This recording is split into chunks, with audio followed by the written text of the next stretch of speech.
Saudara-saudariku yang terkasih dalam Tuhan Yesus Kristus, salam damai sejahtera, horas berkah dalam.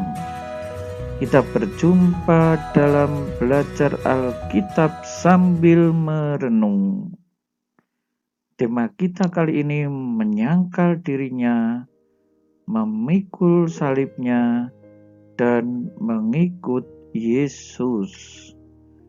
Dari Injil Markus bab 8 ayat 34 sampai bab 9 ayat 1.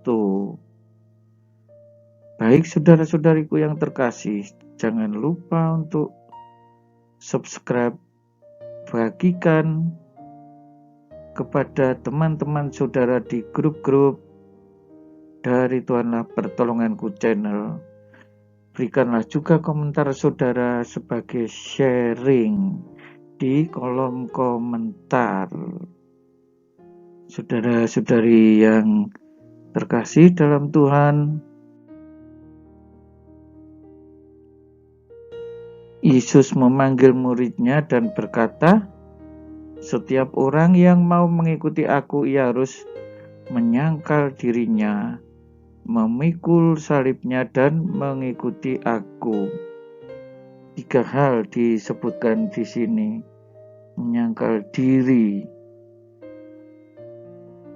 Nah, bisa dikatakan siapapun yang mau ikut Yesus. Jadi ini terbuka untuk umum, ya. Tetapi ya ini harus menyangkal, mikul salib, ikut. Apa yang dimaksud dengan menyangkal dirinya di sini? Dalam kehidupan sehari-hari ya banyak keinginan-keinginan yang kita miliki, harapan-harapan, tetapi terutama adalah keinginan daging dan keinginan kesenangan yang menjurus kepada dosa. Inilah yang harus disangkal, inilah yang harus dibuang, harus dihindarkan supaya bisa menjadi murid Yesus. Memikul salib, ya kita tahu selama ini salib adalah cara untuk menghukum orang. Salib adalah cara orang dihukum secara hina, penuh dengan penderitaan. Ia harus memikul penderitaan itu, memikul kehinaan itu, dan juga bahkan ia harus menderita. Itu menderita karena Kristus. Barulah ia layak untuk mengikut Yesus. Karena siapa yang mau menyelamatkan nyawanya akan kehilangan nyawanya. Nah, ini semacam permainan kata yang muncul di dalam Injil ini. Orang menyelamatkan nyawanya malah akan kehilangan nyawanya. Barang siapa kehilangan nyawanya karena aku dan karena Injil, ia akan menyelamatkannya. Markus mengajak kita sebagai pengikut-pengikut Yesus harus sampai di titik yang paling tinggi, yaitu sampai berani untuk kehilangan nyawa.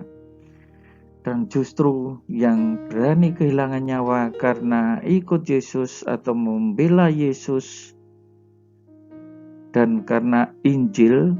Nah, karena Injil itu apa? Injil itu adalah kabar baik. Dan nyatanya pada saat itu seluruh kabar baik itu telah terjadi di dalam diri Yesus. Maka itu artinya juga bisa dikatakan kehilangan nyawa karena Yesus justru Dia akan menyelamatkan. Apa gunanya seseorang memperoleh seluruh dunia tetapi ia kehilangan nyawanya? Nah, benar juga. Ketika orang sudah bekerja sedemikian rupa, berjuang untuk memperoleh kekuasaan, memperoleh kekayaan, memperoleh materi, begitu itu semuanya sudah didapat, ia kehilangan nyawanya. Lalu untuk apa? Semua yang sudah dikumpulkan, semua yang sudah diperoleh. Maka gambarannya bahkan ketika seorang memperoleh seluruh dunia, tetapi ia kehilangan nyawanya, apa yang diperolehnya ini menjadi sia-sia, apa yang diperolehnya ini menjadi tak berguna. Karena apakah yang dapat diberikan sebagai ganti nyawanya?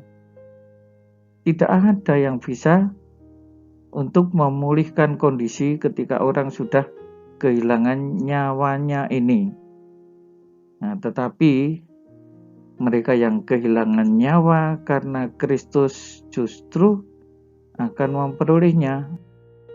Sebab barang siapa malu karena aku dan karena perkataanku di tengah angkatan yang tidak setia dan berdosa.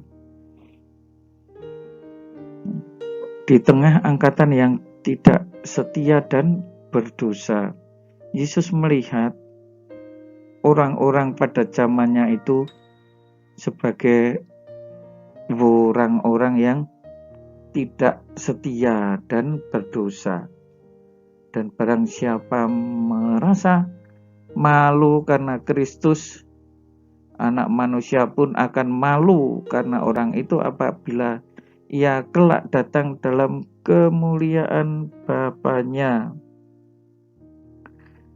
Nah, ini kemudian dikaitkan dengan harapan eskatologis, harapan akan masa depan.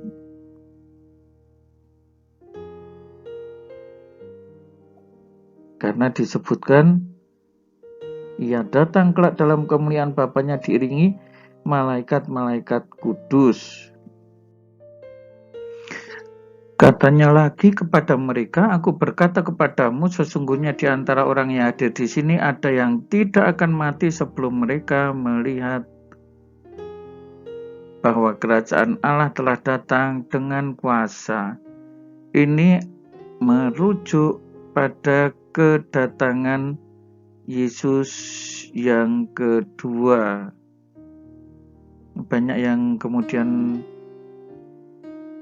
mengira bahwa yang dimaksudkan di sini adalah Yohanes, ya, tetapi terlepas dari itu semua, kerajaan Allah telah datang dengan kuasa. Yang dimaksudkan di sini adalah kedatangan Kristus yang kedua. Nah, saudara-saudari yang terkasih, sekarang kita bisa merenungkan bahwa sebagai murid Kristus kita diajak untuk berani menyangkal diri. Ada banyak keinginan kita, terutama yang mengarahkan kita kepada dosa. Itulah yang harus kita sangkal.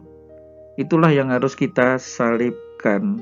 Maka ketika kita menyangkal diri, kita juga sekaligus memikul salib yang seringkali dianggap sebagai lambang hukuman kematian, hukuman kehinaan. Ya, di sana ada cemoohan, penolakan, dan juga penderitaan. Kalau kita sebagai orang yang percaya akan Kristus, kita akan mengangkat dan memikul salib kita untuk mengikut Yesus. Nah, saudara-saudari yang terkasih, kita dalam memikul salib inilah yang mestinya kita perjuangkan seumur hidup. Meskipun harus menderita, kita menyalibkan semua keinginan dosa-dosa kita. Kita singkirkan segala hal berkaitan dengan kesenangan kita. Kita menanggung beban itu karena kita berani menjadi murid-murid Kristus. Salam damai sejahtera, berkah dalam. Horas. Jangan lupa untuk subscribe, bagikan kepada teman-teman di grup dan keluarga saudara. Saudara-saudari sekalian, pekerjaan saudara, keluarga saudara dinaungi, dibimbing, dan diberkati oleh Allah yang Maha Kuasa, Bapa dan Putera dan Roh Kudus. Amin.